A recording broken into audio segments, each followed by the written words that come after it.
Hey guys, welcome back to another episode of Method Ministries. I'm your host, Lucas Curcio, and as I said, we're here once more with not our guy or a Hitler-hated Christ. He is a Christian, young Christian man who's faithful, and he's on X, and he talks about issues related to World War II and all that fun stuff about the Hitler apologists and the World War II revisionists. And so he gives us the facts and histories. He remains anonymous for reasons that he doesn't want to be doxxed, and the people out there would take advantage of that.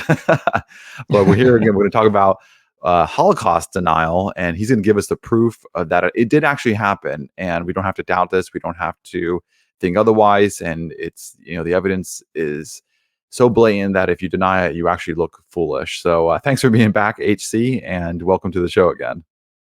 Hey, Lucas, thanks for having me on, man. Yeah, definitely. Did I give your intro right about what I said? Yeah, no, that's perfect. Okay, great.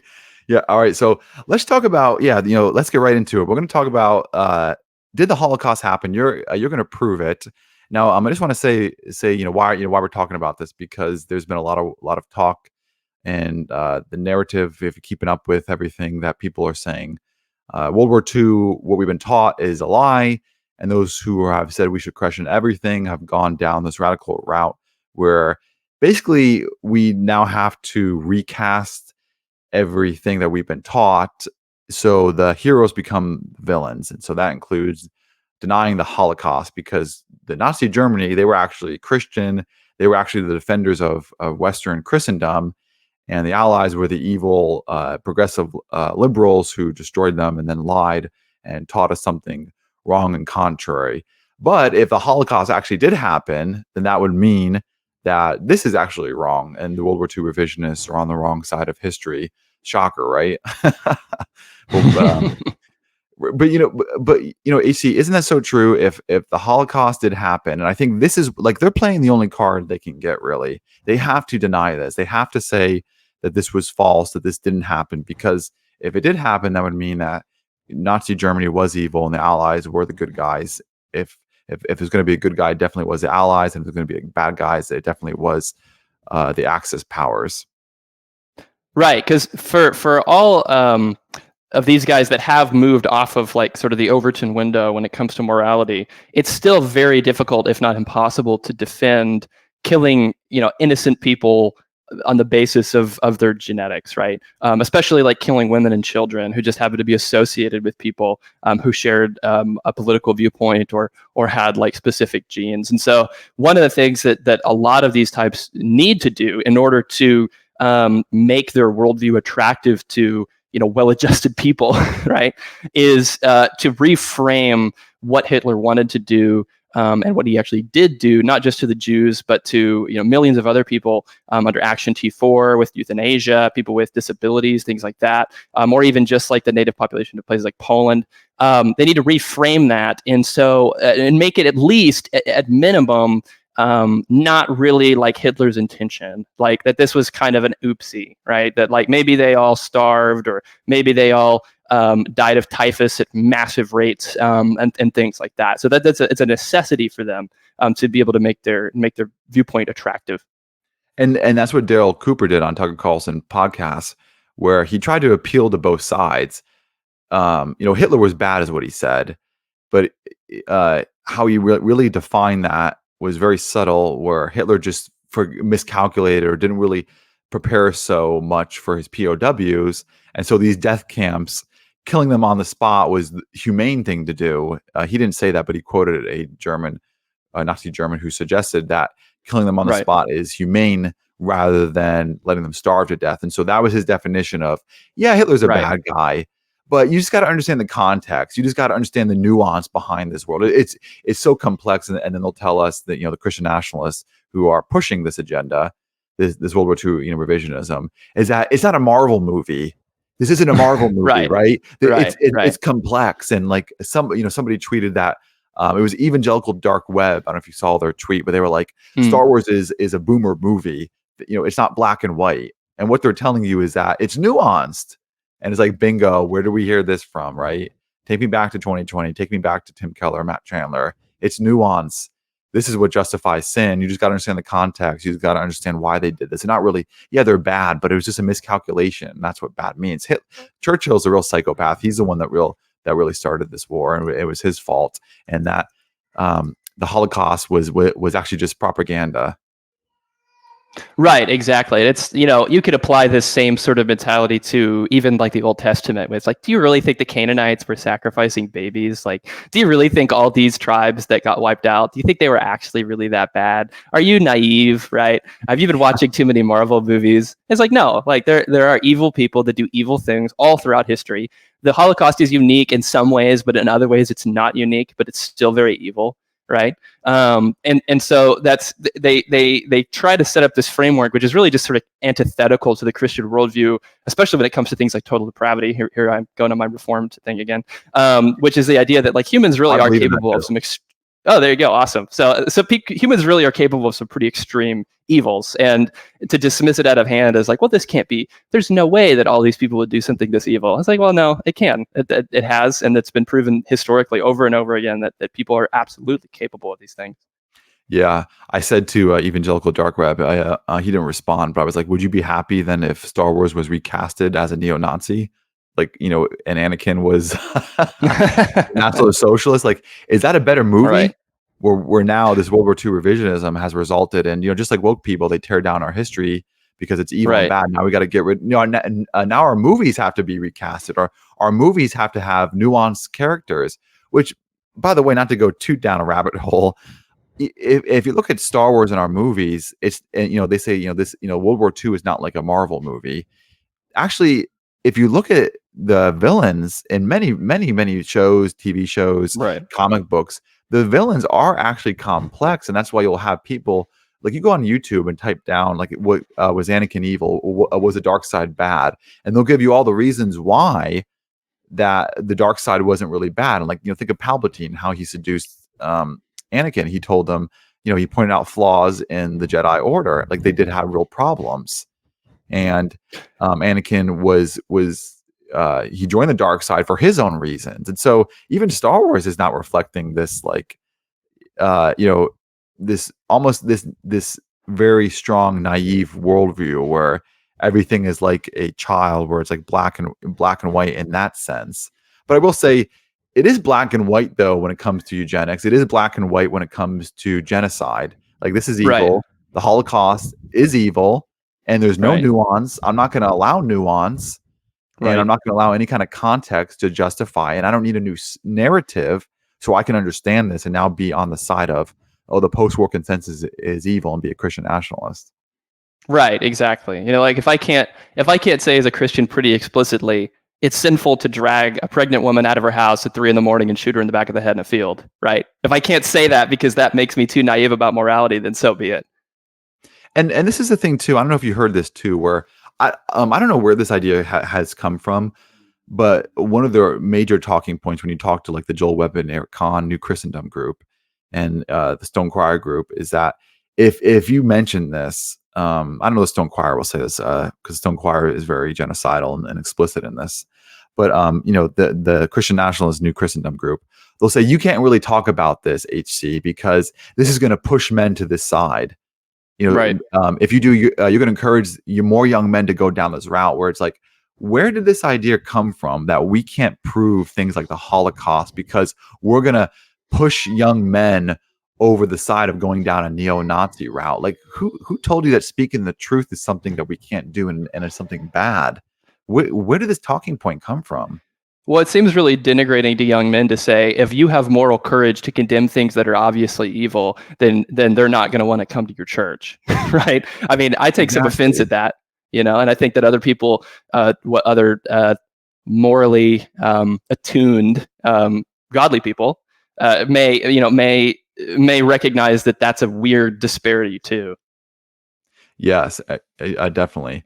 But let's get into it. So, prove to us, give us the evidence, because you've been studying this for a few years. You have all the facts. Walk us through the Holocaust and the proof that it absolutely happened and it's evil and we don't have to deny it. Yeah, absolutely. Let me go ahead. I'm going to pull up the first one I'm going to look at is going to be two entries from Goebbels' diary. Just to give you a little bit of background on this, this was a really huge treasure trove of information that historians have used to piece together what was really going on inside of the regime throughout all of the history of World War II. Some fragments of this were discovered or were published in English as early as like 1948 in the UK. Other portions were published in the West the few decades after that. These are based on original documents from Berlin that were posited in 45, but they weren't complete. Eventually, in 92, these documents were recovered in the form of microfilm carbon copies in the Soviet archive, which is how we find a lot of different things. Because after the Soviet Union fell, we suddenly had access to all this stuff that we didn't before, right? Interestingly enough, the Goebbels diaries, which one of the things that makes this so fascinating is that the revisionists generally accept this as authentic.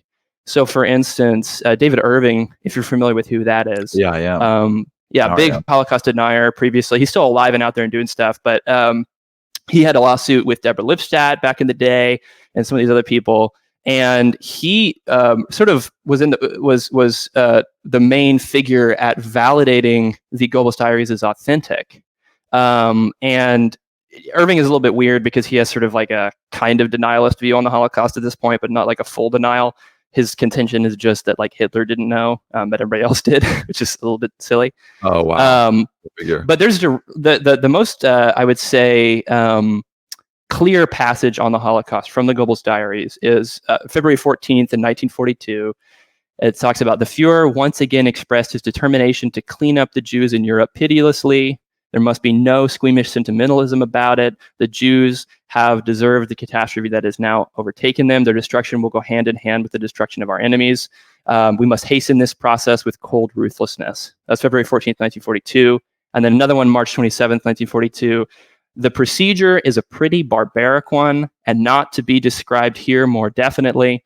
Not much will remain of the Jew. On the whole, it can be said that about 60% of them will have to be liquidated, whereas only 40% can be used for forced labor, right? And so he's really clearly stating in his diary what's going on in the Eastern Front, where what they were doing with the millions of Jews that they shipped out east. And he gives the breakdown even statistically, where it's about 40% of them we can work them like crazy, and then the other ones we're just going to have to get rid of. And he calls the procedure barbaric, right? So David, what's his last name? Irving. Irving, yeah. So I heard a story. I don't know if you mentioned this. He went to Russia to validate this diary. Yeah, the Goebbels diaries. Okay, and so he Yes. confirmed that this was actually legitimate. Yes, and so much so that he wrote his entire book on Goebbels based on this. So if you go and read his huge book on Goebbels, or Goebbels, depending on how you want to say it, the citations page is like for each chapter is like 75% the diaries. So it's like he really believes these are authentic. So that's actually one of the things that sort of made him have to he'll say he hasn't changed it, but I think he's changed his position to that Himmler and Goebbels knew, but he still maintains that like Hitler had no idea, which I think is silly, but that's sort of where he stands. Well, because from what I understand, there are full revisionists and there are semi-revisionists, and I think we're seeing a lot in the Christian nationalist world. There are semi or partial revisionists where they want to, Churchill is the main villain, the culprit. So that's a semi-partial, revisionism of World War II. And it sounds like even when it comes to the Holocaust, it's the same thing. So David Irving's view is, Irvine, however you say it, his view, you said, is Hitler didn't know about it. How does that work out? Like, how does Hitler not know about this? It doesn't work out. It doesn't. That's my perspective, is that it just doesn't make any sense. I've heard other people posit this too, and I'm not up on all of the most bleeding edge David Irving statements on this.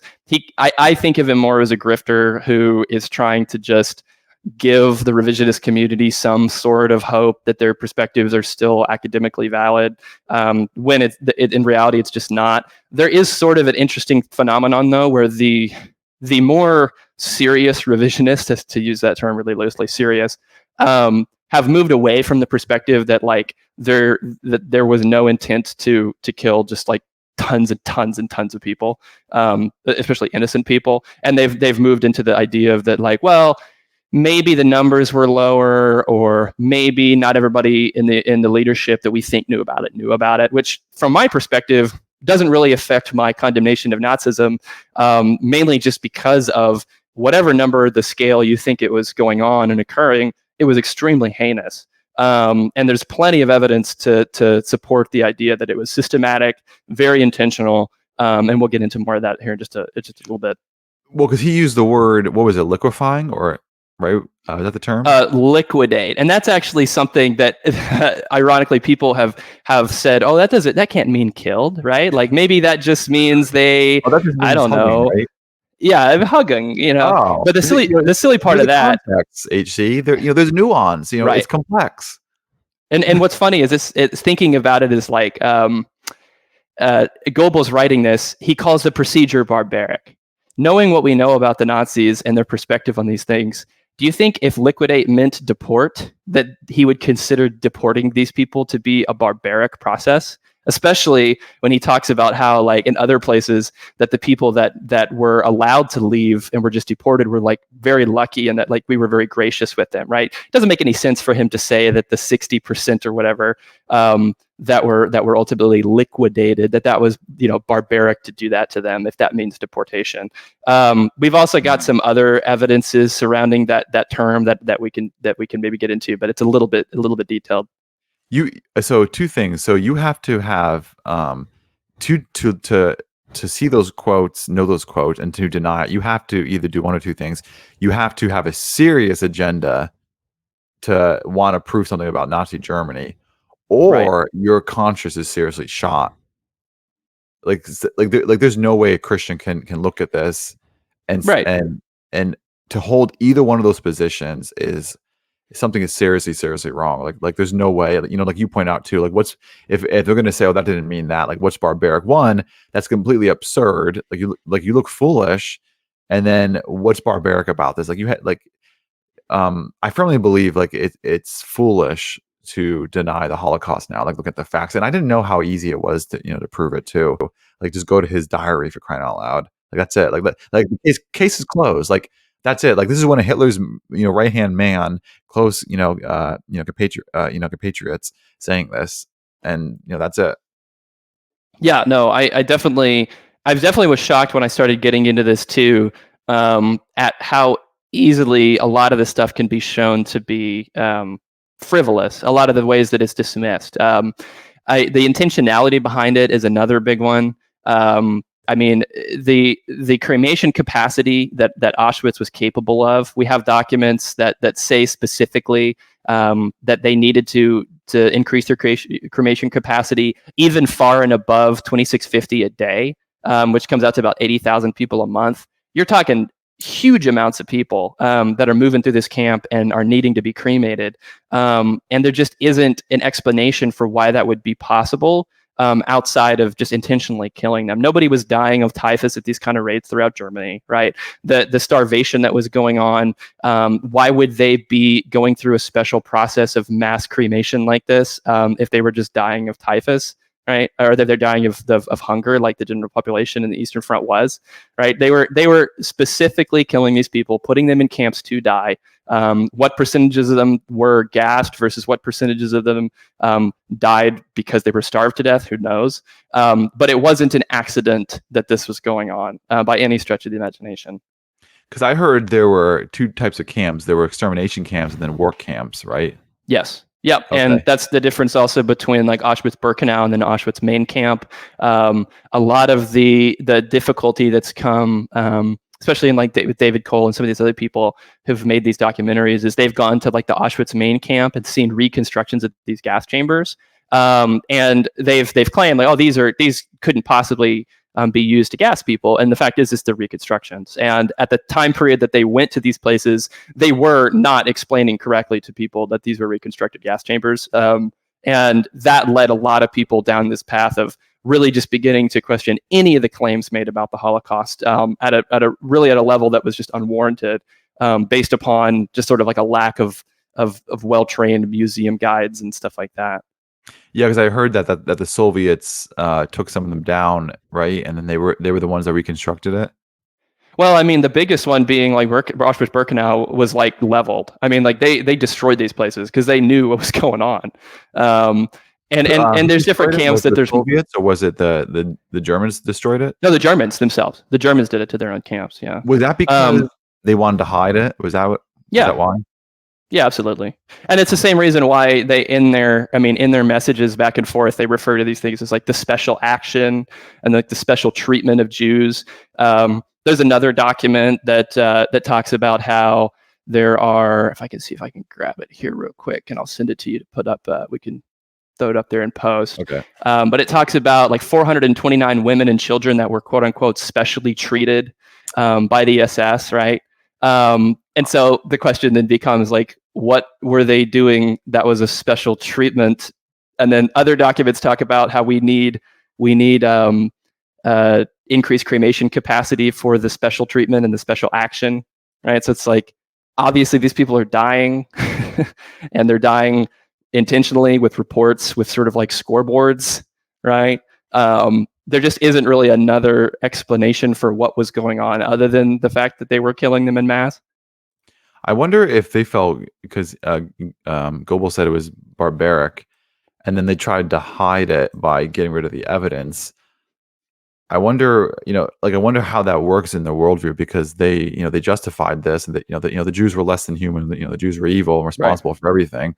So I wonder if that was just their morality coming through.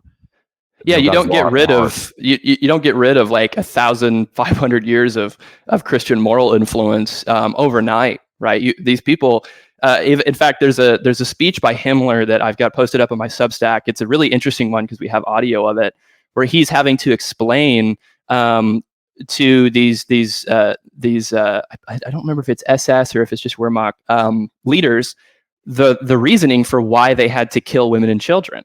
And he had to do this because these people were not like, in some sense, like they weren't comic book monsters, at least like completely, right? Because they did feel that the things that they were doing on some level were wrong, a lot of them. And Himmler's justification, and he goes on to say that like we have to kill the women and children because the women and children will grow up, and we can't have adult Jews in the sort of like future utopian Reich, right? And so for that reason, we have to kill him. And he says this like on audio, like we have the recording of him telling the generals this. You said like they use code words like special treatment.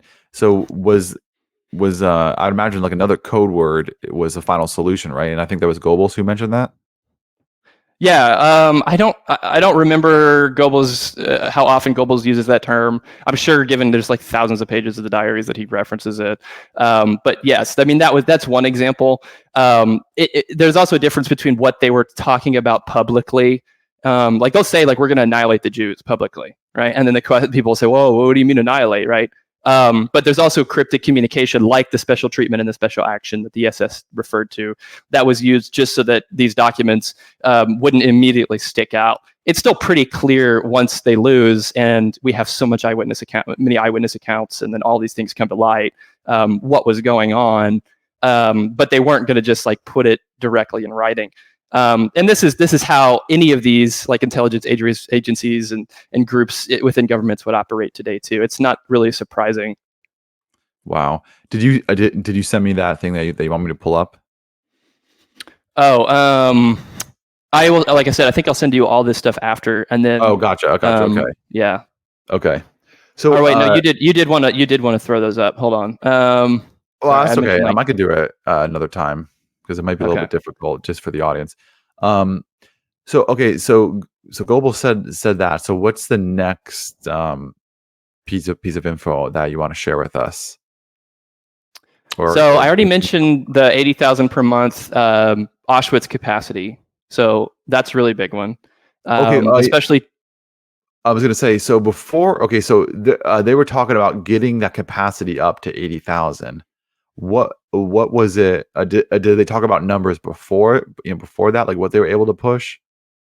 So the 80,000 number was a report on what they were able to do, and if I recall correctly, in that document, it talks about how they need to increase it.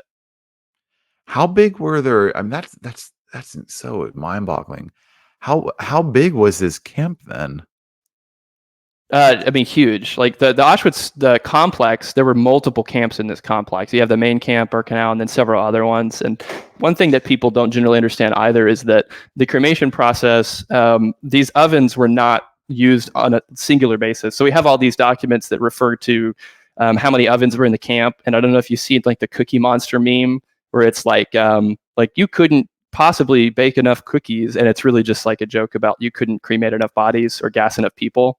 Um, but one of the things that people don't understand is that each one of these ovens contain like 3 to 5 muffles per oven, which is like a section that's moved away from the center source of the heat, where they're able to put a singular body.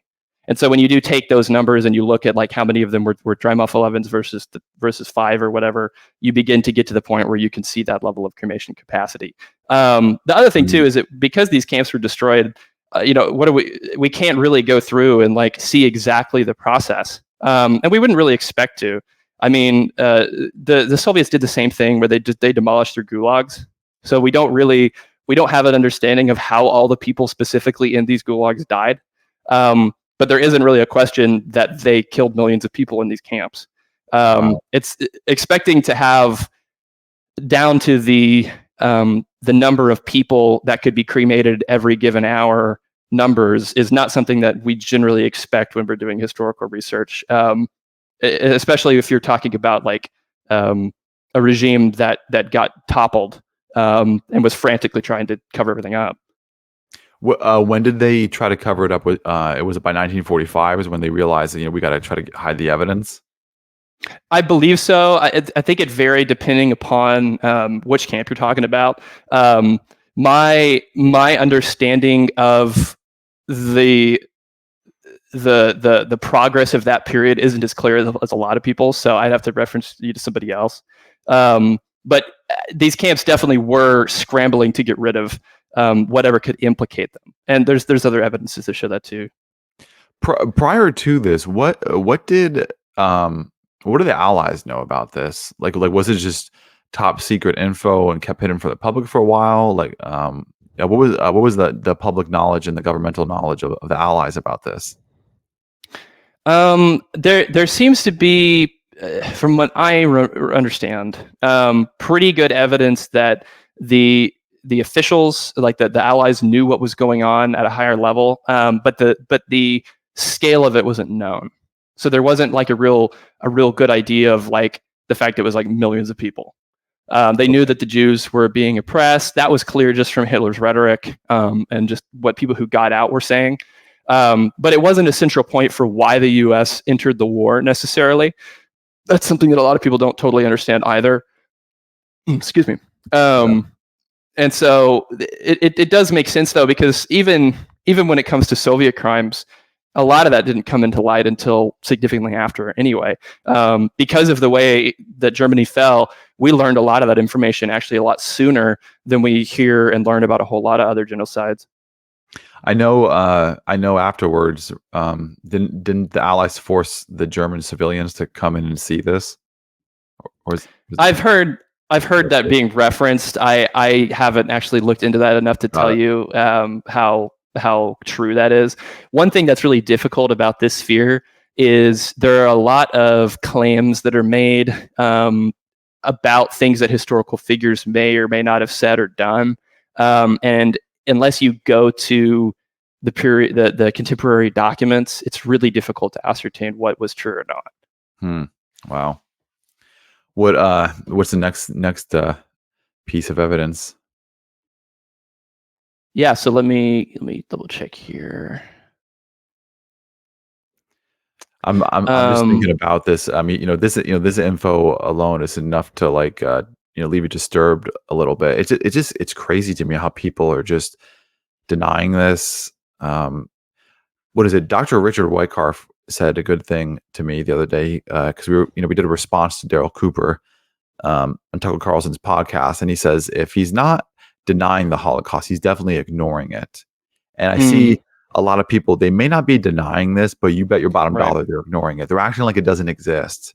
Like they're Right. just talking about, and then again, they revert to nuance. They revert to, oh, you got to understand the context. And like I said, I don't need to get out of my post-war consensus.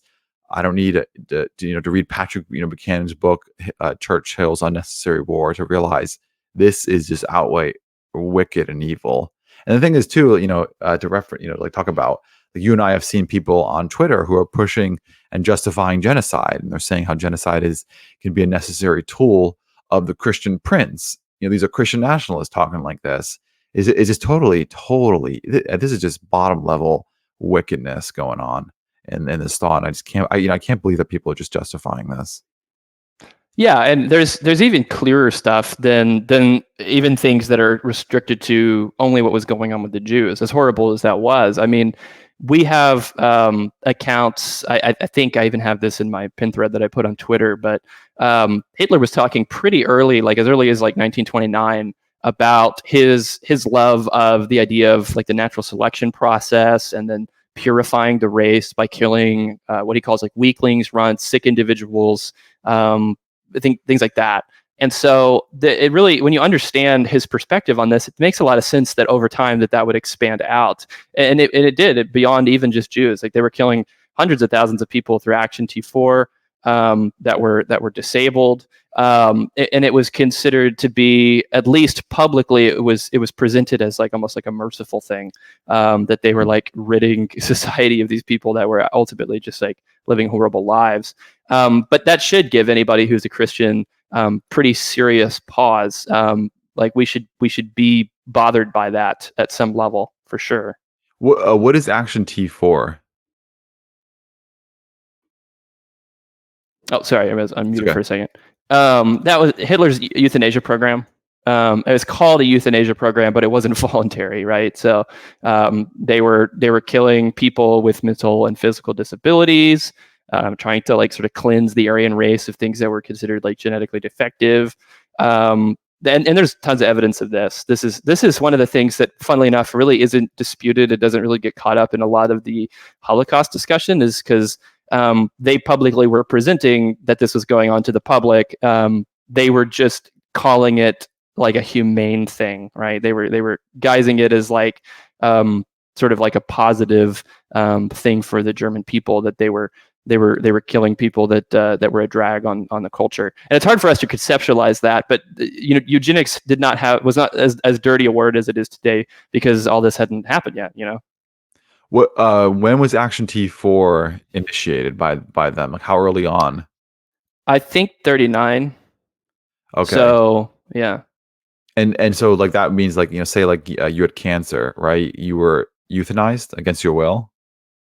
So cancer was one that they probably just let it pass, especially if you were going to die anyway. It was people that were primarily having what they believed to be heritable genetic disabilities, and things like that. Funnily enough, what Action T4 actually ended up doing was less extreme than Hitler talked about in that other quote from 29. Because in the quote from 29, he even talks about like I think he even references.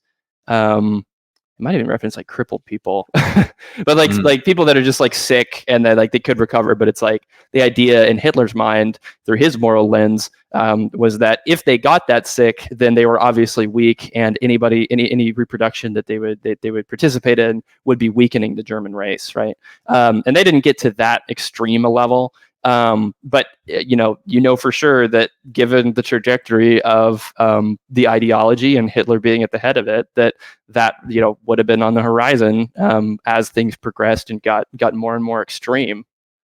I think I heard somebody say that the numbers that Hitler did through this eugenics on his own people was in the 200,000 range. Can you confirm that? That's the numbers that I've heard. That I actually don't know how that's even derived. I have to look into that, but I think that's like the general scholarly consensus, is those are the kind of numbers we're talking about. But there's a lot of people that got put in camps that like weren't Jewish or anything, or even disabled. They were just people that might have like known somebody who they thought was a collaborator against the Reich, right? So there's a lot of people that were just caught up in this because they cast such a wide net. Anybody that was a troublemaker, gets thrown in there too. And so, as ideologically driven as it was, there was also an aspect of just like sort of a brutal pragmatism of like, we need the German state to be strong, and any kind of sacrifice that needs to be made in order to keep that from happening, up into and including killing women and children, like Himmler mentioned earlier.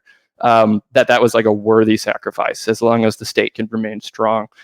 Really dipping into that sort of fascistic state idolatry, like we've talked about before. Do you ever watch that series called The Man in the High Castle? It's a book as well, or novel series. I watched like a few episodes of the first season. I haven't seen much beyond that. I know, isn't the premise that like the Nazis take over the U.S. It's a what if scenario. If Nazi Germany won and they invaded, right. they split up the U.S. Between them and Japan. But during the show, their son volunteers himself to the eugenics program because he has an ailment, and they portrayed that as him being a hero, like the Nazis were saying he was a hero because he saw, exactly as you said, like the betterment of his race, and he was just allowing himself to die for his own people. It's just like sick stuff. But that is interesting how you mentioned how nobody really kind of disputes this, like yeah, well, if they do dispute it, like they will say that it just the scale wasn't as big as we say, which again, I don't know what kind of scale would make it okay. Yeah, I know, right? Yeah, or also, like when we abort a baby, right? Is it 6 weeks? right? Is it 28 weeks? It's like, no, it's evil regardless of the time you do it or the numbers. Well, and if you take the and if you go to the full extent of this worldview too, a lot of these guys ultimately just to become pro eugenics. I mean, you can see as you're online and you're like looking at different things that people are saying, you'll stumble into groups where like they will say like, I think that eugenics actually was a good thing, and the ultimate endpoint isn't just trying to diminish the negative effect of it. They'll just embrace it and say like, yeah, we do actually need to clean up society, and like these people are a drag on things, and those people like luckily enough are just completely irrelevant politically and socially, but it is something that is good to take a look at as the logical endpoint of this perspective, that you don't usually sit in the stage where you just diminish it forever in terms of the numbers. Eventually you have to deal with the fact that it was going on, and you come to this crossroads. Yeah, it's like if once you accept this, you got two options: either admit the Nazis were evil, or go down the path where they were actually doing a good thing. And so it's one or two outcomes, and that's it. And a lot of these people, they know that, and they play the only card that they can get and just deny it. Yeah, and there's all kinds of silly games having to do with, like we mentioned a little bit earlier about, oh, well, how did the gas chambers function? It's like, well, we don't know exactly.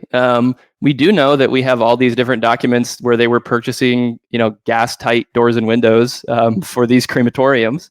That's a little bit funky, right? Like if these are just used to get rid of dead bodies, why would they, like if they were just the cremation areas and not the where they were actually gassing people, why did they need to be airtight?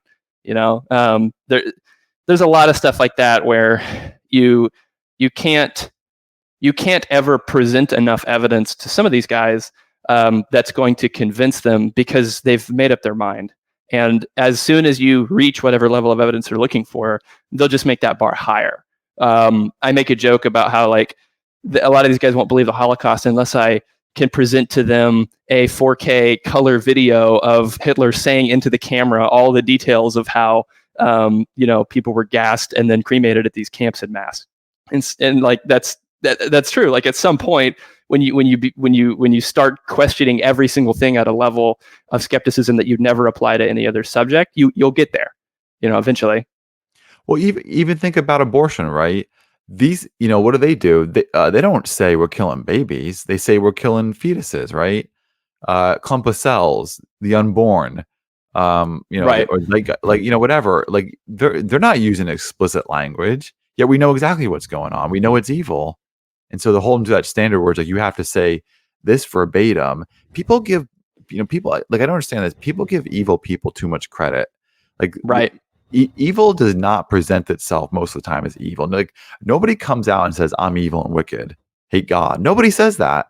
Like, and this is why Jesus says the wolves in sheep clothing, and that's why the Bible warns us to watch out for them. So, so many people though just act like, oh well, Hitler said good things about God. He mentioned God, and they just take it's so naive because they just take their word for it. I usually find this with the World War II Christian nationalists, revisionists, where they take a speech of Hitler. He mentions God and Christ, and they take him at his word, and then they use it as Right. proof to say, look, they were Christians. So if you go to a Joe Biden speech, and he mentions God, is Joe Biden now in? He's a good man, and we shall become Democrats. Like Gavin Right. Newsom uses scripture to justify abortion. Should we just take him at his word for it? Now I'll make America like California. It like I just can't get past how naive they are, and that's usually the problem. They take them at their word, and this is if their logical conclusion is we should all just then become Democrats and progressive liberals. Then if they're gonna mention God, let's just Kamala Harris is in. She's worshiping Jesus Christ too. Well, the irony of this too is, and I may be mistaken, but I don't believe there's even public statements by Hitler where he directly denies that the Holocaust is occurring. So, on some level, with the question of his religious views, you can, I think, poorly make the case that he said God a lot, or like he appealed to Jesus publicly. But the Holocaust question, they don't really publicly come out and say, "Hey, we're not killing millions of these people." Because it was not happening at a level where people were asking questions about it, but there's no denial. And so you really do get to the point where you have to apply a level of skepticism that's just completely outside of the realm of anything that's reasonable. One of the other things I consider kind of ironic is people don't think about how our views on the Gospels and their historic authenticity is affected by how we view other historical events. So, I don't believe that all of the gospel writers conspired together in order to, make up the story of the gospels, right? I don't think that they all were like, hey, we're going to like conclude this and then die for it. I think that actually happened. But meanwhile, if we apply the level of skepticism that a lot of these guys apply to things like the Holocaust or any of these other topics, you could never conclude that, because you would just be left with, oh, well, you know what? I'm totally fine with believing without extreme amounts of it, or totally fine with having the bar of evidence so high that I won't believe the Holocaust or anything else. They don't apply that to the Gospels or anything else biblically, and that's a real weird disconnect that will eventually come and bite them as well. Well, so we've been talking about Jesus juke is what they call it. They're not, they use pragmatism, they use strategy. They're not using scripture. And Stephen Wolfe in his book Christian Nationalism, people will try to justify it. He says it. He's not a biblical scholar. He doesn't give the biblical case for it. And to this day, I haven't heard a biblical case for Christian nationalism. Where's the exegesis from this? And then if you try to quote them scripture, they'll just say, oh, again, that's Jesus juking. That's you trying to be pious. They won't allow they won't allow this to be interpreted through scripture. They want to interpret this through critical theories, post-war consensus, and then what they call natural law, and which is usually just them reverting to natural behaviors, and that's their natural law that they want to refer to, and Right. Affection and whatnot. They won't allow scripture to be the determining factor in this. And even when it comes down to what we're talking about now, the eugenics and the genocide, we don't have to understand this through a scriptural way. We have to understand this through a nuance, contextual complexity, where we can't be boomers, and this isn't a Marvel movie. And even then, they're filtering out any kind of scriptural understanding from this. The solution to understanding this now is nuance and context. That's it. It's not what does God's word say? Is this evil? Yes or no? It's nuance and Right. complexity and post-war consensus and boomerism.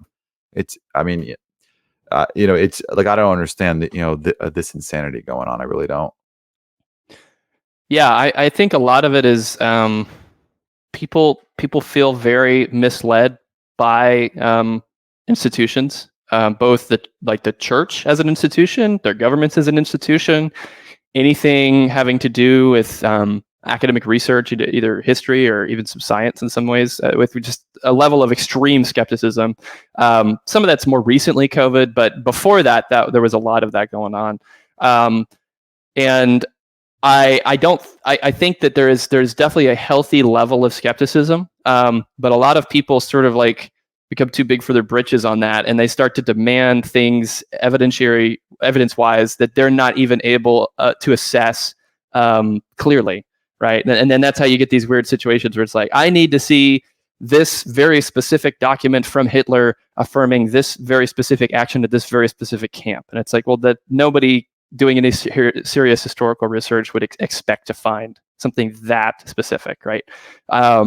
And that's held up as like evidence that all of the Holocaust as a academic consensus must be a lie, right? And it's a silly way of thinking. It's not wise. I don't think it's who we as Christians are called to be in terms of having good discernment either. Well, because then they'll say things like, "I'm allowed to study this."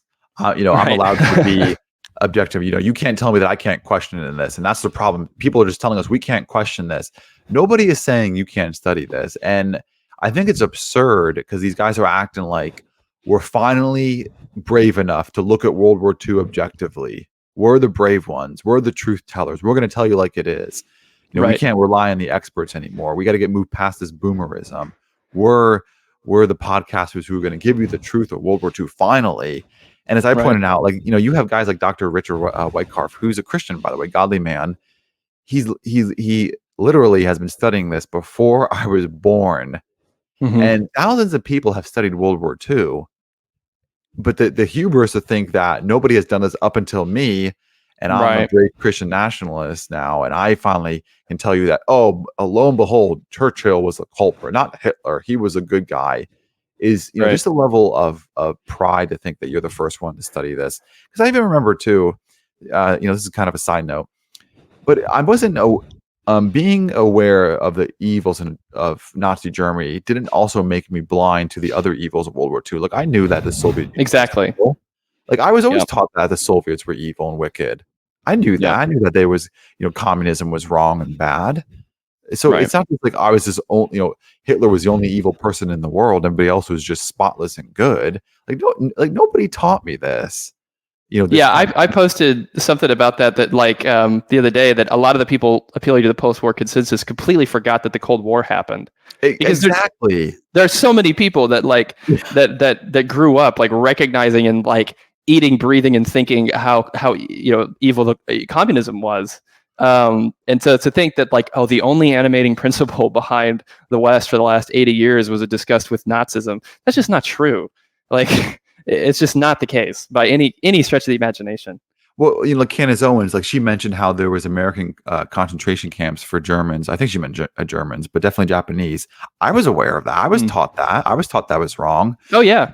And so again, it wasn't like we're all just, oh my goodness, we had camps too. The Soviets were evil too. Oh, that's it. Post-war consensus got to go. These boomers must die. We got to become Christian nationalists now. And when we put them in camps, 3 to 6 million of them didn't just disappear after the war. And you know what? I'm glad you brought that up because I want to say this too. Because so think about this. This is a good evidence. We did have camps. We know this. Yet you will never find documents exactly to your point where these people just disappeared, and there was letters going back and forth that we were cremating or liquefying them, and we need to up our capacity to do this. Why is that? Could it be that because Nazi Germany was actually doing this? Like, why don't we find this type of propaganda in the American concentration camps? Isn't that suspicious? If how it only happens for the Nazi German side, like, why don't we have firsthand testimonies like Corrie ten Boom happening in America? Right. We don't have any equivalence whatsoever. So we did have camps, but we did not have mass systematic extermination going on like that the Jews experienced from the Nazis. Right. And it's important, like you said, like you learned that those things that we did were immoral. And I think that some of those things were definitely immoral. I think you can make a pretty good case the bombing of Dresden was immoral. There's lots of things that were done that were evil. And so it's really, it doesn't even come down to just even broad questions of, was this side better than the other side? Because you can get into all kinds of different intricacies around like, well, is it worse to gas people or is it worse to bomb cities? Right. And that's like, well, that's a long Who knows, right? We could talk about that. But you do at least have to admit that they were gassing people, right? That they were killing people. Yeah. And Yes. what you mentioned something a second ago too about the numbers associated with that, and there's this perspective that's kind of come up in the revisionist or denial camp that if you think in the academic historic sphere that anything other than 6 million were killed, then you're just you're kicked out immediately, and that's just not true. Like there's so many different scholars that say it's like 5 something, 3 something, that these different camps killed like half as many people as some other scholars think. There is no 100% consensus on like 6 million and no more, no less. That's just not true. And so when people kind of posit that as like, oh, obviously this has to be some sort of falsely enforced worldview, it's just not the case. And it reveals that they haven't looked into any of these things. What would you say to that? Those who doubt that number, because that's a main talking point. 6 million didn't die; it was fabricated. So what's your thoughts or response to that? I don't really, honestly, I wouldn't really come at anybody who has a problem just saying who says millions. If they're just fine with millions, that's fine. I really don't think that like 6 million versus 3 or 2 or whatever. I really don't think that is it's substantial difference in the sense that you're talking human lives, right? And on that level, one life is infinite worth. Yeah. But if you mean like the fruit of the ideology, if they killed 3 million in the East versus 6, really doesn't change too much of the rhetoric on my end. There are some population figures relating to that of like how many Jews were able to be found in census after that, and that's where we get the 6 million figure. But nobody really holds to that as like a dogma, as like a precise number. It's a general thing. We know that there were people that died of other causes, obviously, because things were going on. We know there were people that got out and were not counted because that's just how things go when you are handling that many people. But if somebody says millions, it's like, yeah, that's right. I think that's accurate. Yeah, and to your point, it's evil. Like, if we just abort 1,000 babies, is that still evil and wicked? Right. Amen. Right. Is 65 million evil and wicked? Amen. So it's evil to do this, and the Jews were targeted by the Nazis for this, and so this is evil and wicked. Again, I just really want to stress we do not need nuance and revisionism to understand this, and I keep on saying that because these people are pushing this. They're trying to just cast doubt on this and just move the figures around a little bit. So it was just misunderstood, and we've been told a lie, and you got to doubt this. Yeah, and as I mentioned earlier, no other explanation accounts for the numbers we're talking about. They just don't. I mean, if they were, even if you say there were no gassings, which there were, but even if you say there were no gassings at all, and they were never just like shooting people in these camps, and they just put them all in camps, we do know that tons of them were dying, tons. And so it's like if you put everybody in a camp and they all die of typhus or they all starve to death, when the general population that's not happening to, you still killed those people. So it really doesn't matter either way. At least with the moral question, it's not as it's not as relevant. Well, and even the mere fact of just lining people up because of their ethnicity and putting them in one part of the country, like they did to France, like they put all the Jews in the ghetto, that was wicked. And I heard counts of there was food shortages going on, and just think about this. Like, this is families we're talking about. These are little kids that we're talking about, and the Germans purposely targeted them, round them up, put them in a ghetto, taking them out of your house. Like, how would you feel if somebody targeted you because, like, I'm half Italian? Like, if I was half Italian, they made me and my family go to this work camp, concentration camp, work camp, whatever you want to call it, or I had to go to the ghetto now because of my ethnicity. Like, that is just absolutely wicked in and of itself to do this.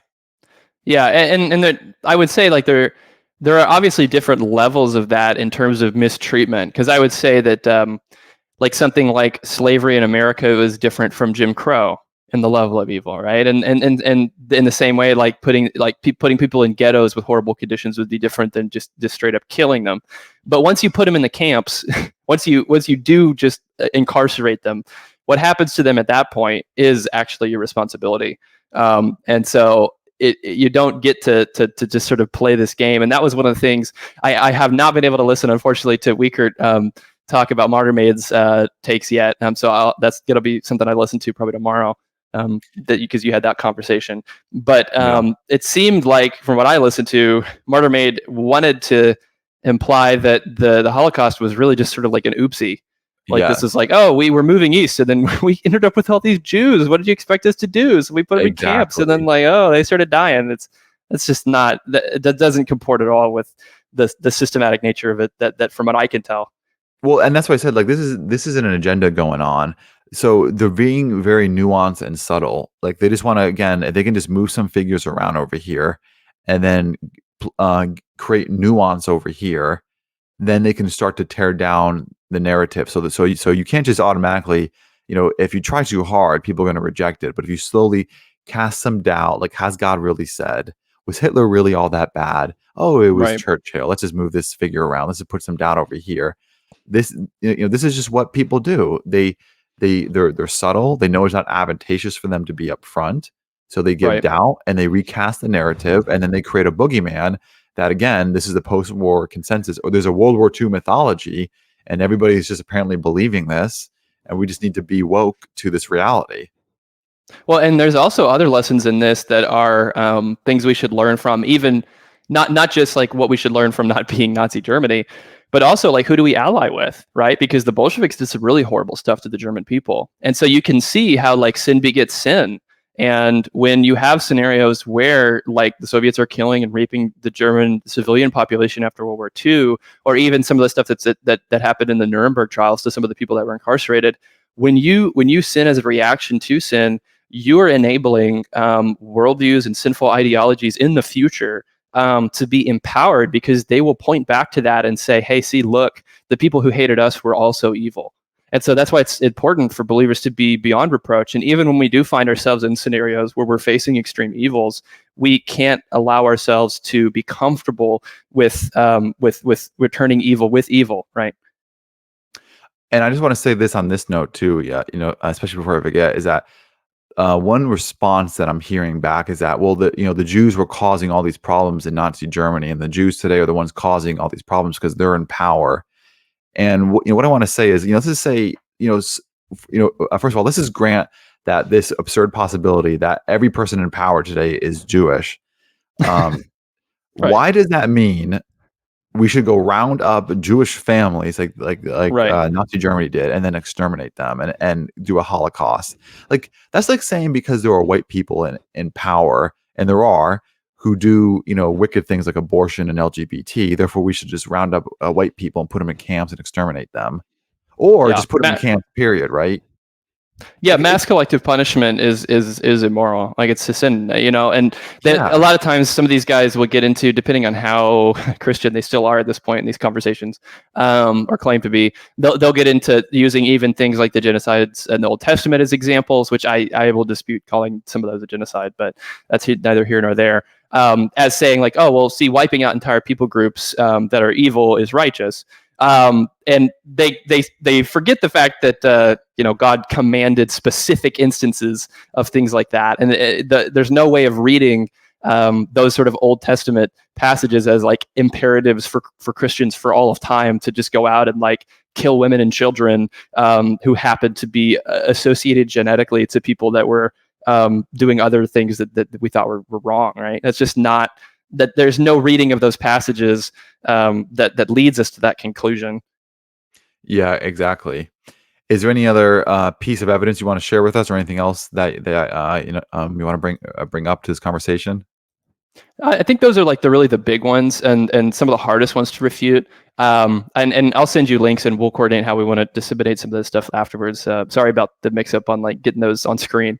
No, it's okay. I mean, you've been, I gotta say, you've been great, and like your work is well needed right now. And it's very providential that you've been studying for 2 years. Like, would you have ever predicted that it would have been on this level, like of Hitler apologists or like World War II revisionism would be?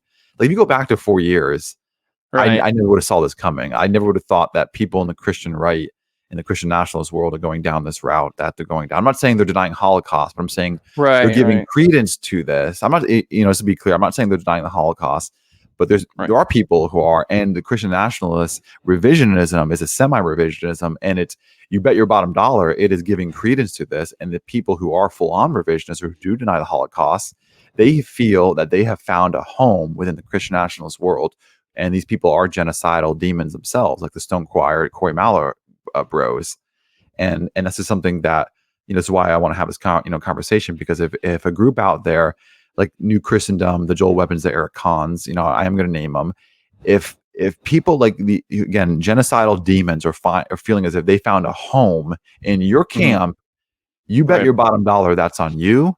And you got to ask yourself, what in the world am I teaching and preaching that these demons are finding and feeling that they found a home base that they can call home, and are using your term, your label, Christian nationalism? Yeah, I would say, I mean, to answer kind of like your first question about if I thought that it would get to this level at this point, I didn't think it would 4 years ago. Honestly, the biggest things that have been shockers to me have been, I think, a lot of the impact of Candace Owens and how she's sort of skyrocketed into this, and saying stuff about how like that, like, I don't remember the exact like phrase, but it was like how bombing Japan and Dresden was like a Yeah, sacrament against like like a satanic sacrament killing Catholics or something. It's just something that's just you know crazy. if it doesn't lend itself to these other worldviews, I don't know what does. And she definitely, the verbiage that she uses and the people that she seems to be hanging out with and associating with, it's pretty clear what she thinks about these topics. And I would not have thought that these would have reached that kind of mainstream audience this quickly. There's a lot of different foreign governments that are also gassing up this stuff. That's something that the right and the left have both been pretty poor at examining themselves and looking into. I'm not a super conspiratorial person, but there are parties and people with invested interest in the U.S. Having really radical sects become empowered, and I think we're seeing that in real time in a lot of these different fringes. Well, on this note, I just want to, talk about Joel Webbin. I told you, and I'm just going to share my screen with a tweet. So I asked him what he thinks about, in reference to Stone Choir and Corey Mallor, who are going down this, Yeah. genocidal route. And Joel Webbin's response to it is just going on a tangent about how Talmudic Judaism is the real problem. Instead of condemning genocide, and instead of calling it out, the problem in his own camp, but Joel Webbin just goes down, well, Talmudic Judaism is the real problem. And by the way, I asked Joel Webbin to come on my podcast, didn't want to do it, declined. So my hands are clean in sharing this. But again, he has genocidal demons in his camp. And his response is, well, let me just tell you about Talmudic Judaism. Let me just tell you why Talmudic Judaism is a real problem. Doesn't call out the genocide, and doesn't even answer my question, because my question was, what are you going to say about this? Or what are you doing about Right. this problem? And again, Talmudic Judaism is evil. And it's like, you don't think, Joel, and dear Christian nationalists, that what you're saying is giving credence to these people? You don't think that these people are finding out, or feeling as if they found a home, and you can't even call it out? You can't even mention that it's evil. And it's like, no wonder Right. why we have this uprising. No wonder why people like Candace Owens are going down this route. Zionism is a problem, and how we're seeing people like Daryl Cooper on Tucker Carlson's podcast, because we have people in the Christian nationalist camp who are giving credence to this, incentivizing this, not calling it out, and who have many shared principles with these people. Like Talmudic Judaism and Zionism is a real problem for all of our cultural sins. Yeah, and I mean, a lot of people who haven't been plugged into some of these circles, they don't understand how a lot of these really dissident guys get such a joy in seeing their ideas become more mainstream. I mean, one of the reasons I made my account Not Our Guy is there's like an old poll, like 4chan meme from, oh man, like way before 2016. I don't know, like 2013 or something, where it's like, is he our guy? Like they'll post a politician who says something kind of edgy their direction, or like a nod to something dissident, and they'll say, well, is he our guy? And so they are trolling around. They're looking for movements like this that they will be able to latch onto. And as much as you and I don't know if you and I disagree on this entirely, but I've seen guys like Doug Wilson handle this better than others. Oh yeah. And then I've seen other people like Webit and some of these other guys that like have no interest in like really holding their end of these things to account on any level. And there's just a level of discernment there that you would expect from not just Christians generally, but especially Christians that have some degree or claim some degree of spiritual authority over other believers, that we should be willing to call evil evil and good good. And we need to be doing that on from all directions at all times. And that doesn't make you a radical centrist. It just makes you like a godly person to do that. Like that's just what we're called to do as Christians, is like that's our standard. It's not whatever the zeitgeist is today or whatever memes you read last week in your Telegram channel. Like it has to be Christ. It has to be that as our standard, and everything else is going to fall flat, and you'll end up with a bunch of crazy lunatics that are controlling. And we're allowed to talk about this, as I mentioned. This foolish idea is like where we can't talk about this and call them out because somehow we're going to be responsible for leading these young men down this route. It's like, who in the world told you that? That is pure pragmatism. Right. My standard is not pragmatism. I'm a Christian. I'm going to go with the scriptures, with God's word. I'm going to call evil evil. And I'm not going to just revert to strategy. Oh, there's young men out here and I got to lead them down the path. Really? So what you're doing is you're incentivizing angry young men, giving them a false enemy. Talmudic Judaism apparently is the cause of all their problems.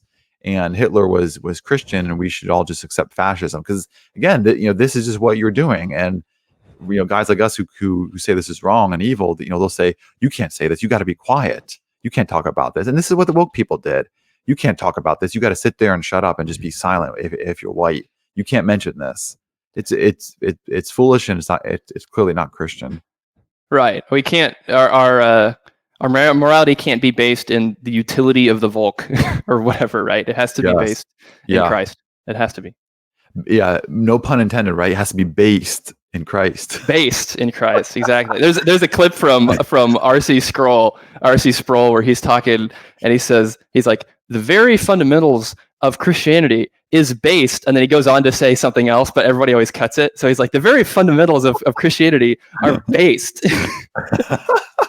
I'm going to tweet that. The only kind of based I want to be is in Christ. Yeah.